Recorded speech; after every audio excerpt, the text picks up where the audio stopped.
Hello, it's Emily. Welcome back to my channel, and it's that time of month again to film my monthly reading wrap up for the month of July. I believe I read 15 total books in the month of July, so let's kind of hop right on in and I'll give you a brief overview of what I thought of each of these books I read.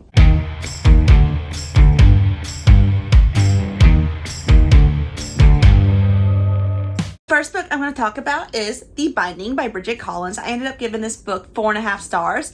I was thoroughly enthralled throughout this whole story from beginning to end. And basically this is following Emmett, who gets called to be a bookbinder and has to learn the art of bookbinding, which there's more to bookbinding than what he initially thinks. And it's a very deeply moving tale and kind of woven with different perspectives and timelines that kind of all comes together in the end for the big reveal. But this is a really great read and I definitely recommend it. I finally finished the Serpent and Dove trilogy with Gods and Monsters by Shelby Mahurin.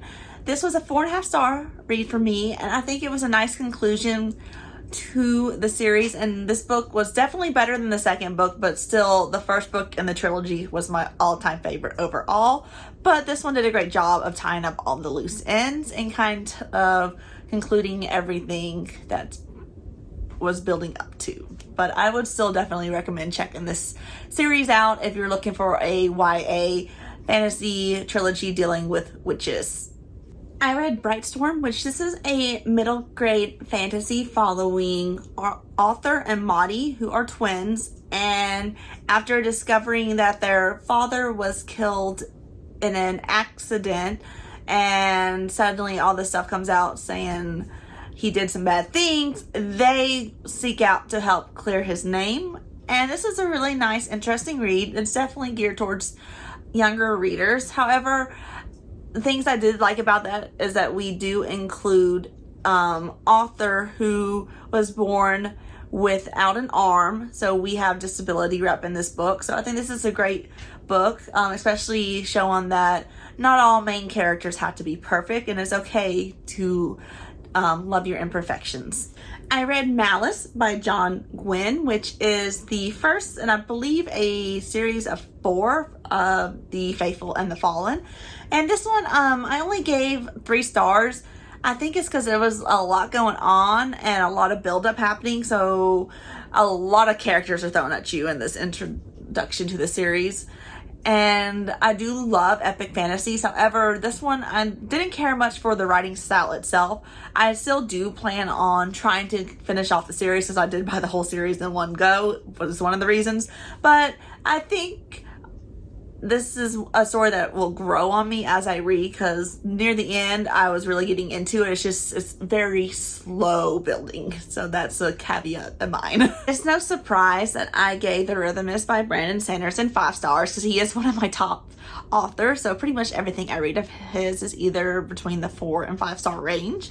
And this is following this magic school where we have Joel, who wants to be a arithmetist, and basically arithmetists have the ability to make chalk drawings come to life. However, he does not have this ability, but he is very good at drawing chalk itself, like doing the drawings and stuff. But this is a really nice story, and I love the world building and magic system introduced here. And I really hope that Brandon will eventually get to the second novel in this series, since he kind of set it aside to do more research. So I will patiently be waiting for this and work on some of my other books I have on my shelves of his. I tackled The Witness for the Dead by Catherine Addison. This is a book that's kind of set in the world of the Goblin Emperor. It can be read as a standalone because it doesn't necessarily follow the Goblin Emperor story, but we do follow a character from that, which is, I totally am blanking on the name. Thera? As you see, I'm blanking on the name. But anyways, this one I did only give 3 stars. I was really wanting to love it as much as I love the Goblin Emperor. Unfortunately, it just didn't live up to my hopes for it, though it was still overall an interesting story. And I did like kind of seeing the witnessing going on as he tried to discover the mysteries of 2 deaths that happened in this story.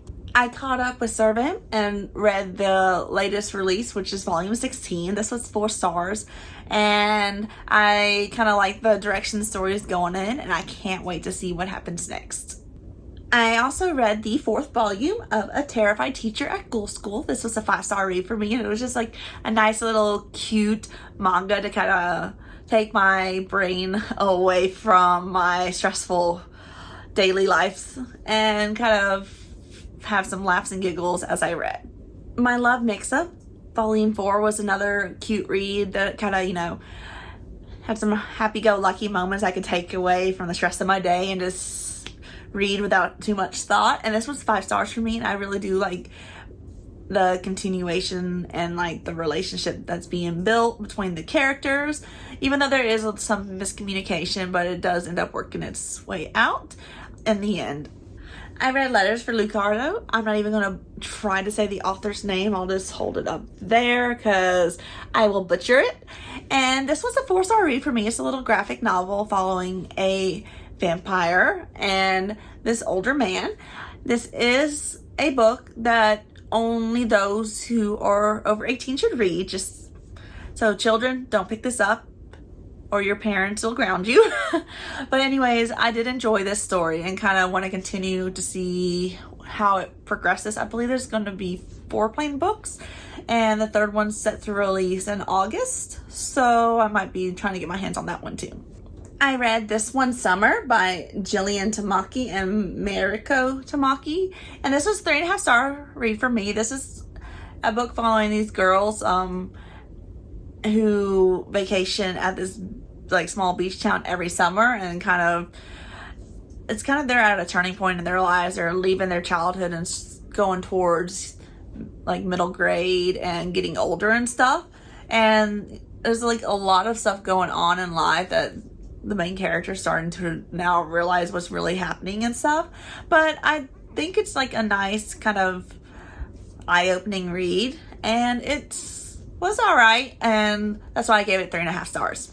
I read the first omnibus bind-up of Devil Band, the classic collection, and this was a 3-star read for me. I think a lot of it was like, it was kind of hard to get into the older writing because it is definitely dated today. So a lot of jokes that would have been funny back then really would not fly today. So I think that's probably why I docked it a few stars, though it is still a classic manga that definitely should be read if you're like a hardcore manga lover. And I do plan on reading the 2nd bind up of this, and hopefully I'll enjoy it more once I can get past the dated writing. I read Lore Olympus Volume 2. This was a 5-star read for me, and I am really enjoying this modernized version of Hades and Persephone's retelling, and I definitely can't wait for the 3rd volume to be released. I think it's coming out in October. I read The Child Thief by Brahm. This is a very dark and twisted Peter Pan retelling.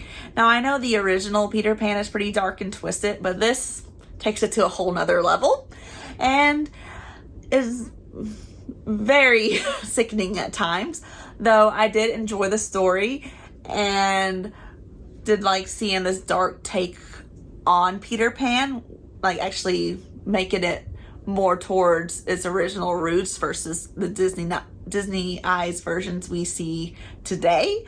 But this was, I believe, a 4.5-star read for me, and I would definitely recommend it. And there's also some nice little like illustrations throughout at the start of each chapters, so it's kind of will like pull you into the story and stuff. But definitely a great read.